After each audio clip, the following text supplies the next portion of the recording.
வணக்கம். நான் doctor Manimegalai Palanisamy, chief obstetrician, Sri Saran medical centre, Tiruppur.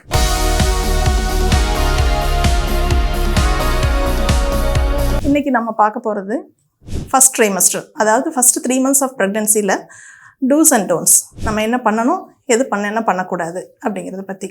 ஒரு பெண் ப்ரெக்னென்ட் ஆனால் சப்போஸ் பீரியட்ஸ் போஸ்ட்போன் ஆகுது, 1 or 2 days போஸ்ட்போன் ஆகுதுன்னா, இப்போ இருக்கிற யங் ஜென்ரேஷன் 2 days போஸ்ட்போன் ஆனாலே கார்ட் டெஸ்ட் பார்த்துடுறாங்க. Very good. அதை பார்த்துட்டு ஒன்ஸ் பாசிட்டிவ்னு தெரிஞ்சதுன்னா நீங்கள் போஸ்ட்போன் பண்ணக்கூடாது, இமீடியட்டாக டாக்டரை பார்த்துடணும். என்ன காரணத்துக்காக அப்படின்னு சொன்னீங்கன்னா, டாக்டரை பார்த்தீங்கன்னா அவங்க சில டெஸ்ட்லாம் பார்ப்பாங்க. ஹீமோக்ளோபின் லெவல்ஸ், தைராய்டு, சுகர், இந்த மாதிரி basic test immediately after conception pregnancy confirm ஆனோடனே பார்த்துடணும்.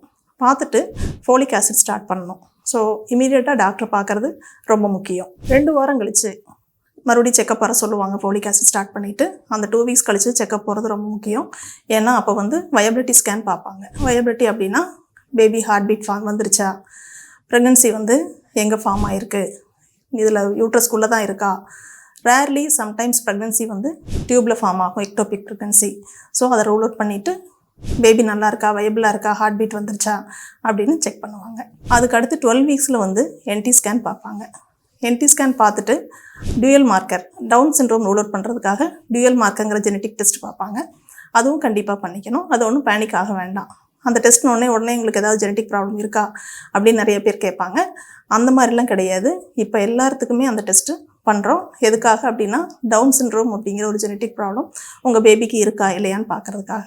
இன்கேஸ் அந்த டெஸ்ட் பாசிட்டிவாக வந்தாலும் அதை பற்றி ஒன்றும் ஒரி பண்ண வேண்டியதில்லை. ஏன்னா இது ஒரு ஸ்க்ரீனிங் டெஸ்ட்டு தான்.